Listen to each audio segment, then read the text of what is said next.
As we begin doing missions for frame control, you need to understand that the first step in getting someone into your frame or your worldview is not falling so easily into theirs, okay?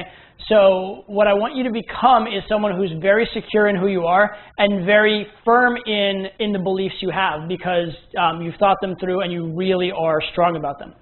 And so there's this phenomenon that we call qualifying yourself.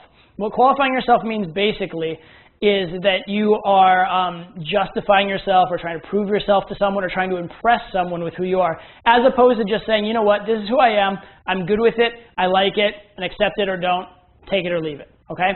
And so guys and girls, to be fair, who are sort of low social value often are qualifying themselves a lot. They're doing a lot to try and influence other people's perception of them. And the very fact that they're trying to make people's perception better actually has the effect of making that perception worse, making them appear low value. So what I want you to do as your mission is I want you to not qualify yourself. Okay, and first we're going to have you go for an hour of active social interaction of not qualifying yourself, and then I want you to graduate eventually up to a full day of not qualifying yourself, okay? And what does this mean? It means not explaining yourself when unnecessary, okay? If you go to your boss with a proposal and says, why will this work? You don't be like, I'm not explaining it, boss, it's just good. That's not qualifying yourself, that's just being an idiot, okay? But if someone says, hey, where'd you get that shirt? You don't go, oh, well, you know, I didn't pay a lot for it, but I think it's a good shirt. And, right? Be like, oh, yeah, I got it at Kmart. Or I got it at Zara or whatever the fuck. Does that make sense? You just say it.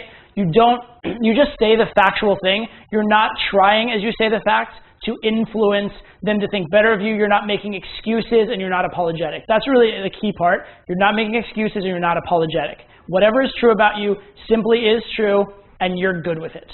All right? So you want to take that belief for an hour and not waver in it and see if you can, you know, graduate up to the point where you're doing it for a day. And eventually, guys who I know that are very, very good for girls rarely, if ever, qualify themselves in life, right?